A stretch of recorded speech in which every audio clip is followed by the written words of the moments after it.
Je m'appelle Claude Leroy. J'ai choisi le livre d'André Gide, l'anthologie de la poésie française, pour différentes raisons. Alors la première de ces raisons, c'est que André Gide m'intéressait, adolescent. J'avais découvert la plupart de ses romans à la bibliothèque, et dès que j'ai vu le nom d'André Gide, ça m'intéressait. Et ça m'intéressait doublement, pour la bonne raison que depuis l'âge de 15 ans, j'écrivais moi-même des poèmes. J'en avais même publié 2 ans avant de découvrir cette anthologie. Alors voilà 2 raisons principales.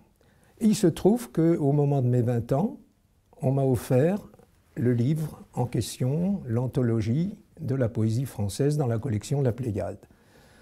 Alors ça a été un immense plaisir pour moi. J'ai découvert ce que pensait André Gide de la poésie et puis le choix qu'il avait fait. Et c'est devenu tout simplement mon livre de chevet. Pendant longtemps, j'ai découvert d'autres anthologies depuis, bien entendu, mais jamais sa façon de présenter les poèmes, même si je n'étais pas toujours d'accord avec son choix, mais il a dit lui-même dans la préface que son choix était partiel et partial. Voilà. Donc ce sont mes principales raisons d'avoir choisi ce livre-là. La preuve, il est resté dans mon souvenir une 50aine d'années après.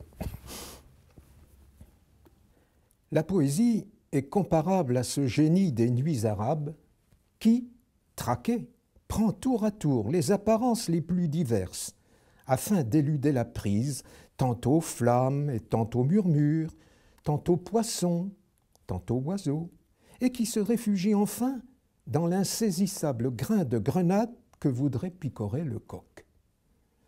La poésie est comparable également à cet exemplaire morceau de cire des philosophes qui consiste on ne sait plus en quoi du moment qu'ils cèdent, l'un après l'autre, chacun des attributs, forme, dureté, couleur, parfum qui le rendaient reconnaissable à nos sens.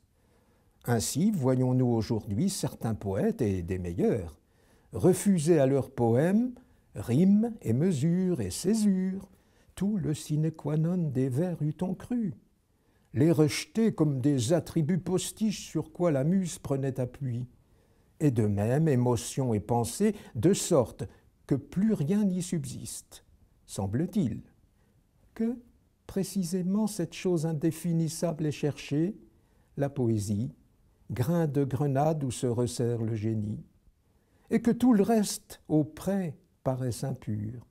Tâtonnement pour en arriver là. C'est de ces tâtonnements toutefois qu'est faite l'histoire de notre littérature lyrique.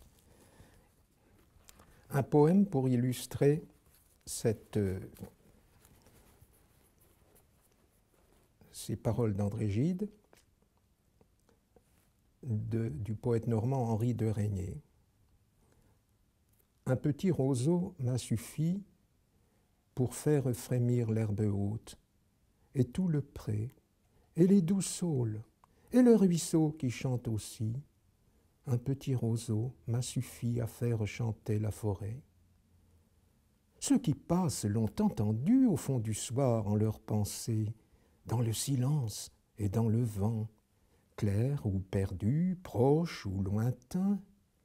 Ceux qui passent dans leurs pensées, en écoutant au fond d'eux-mêmes, l'entendront encore et l'entendent toujours qui chante.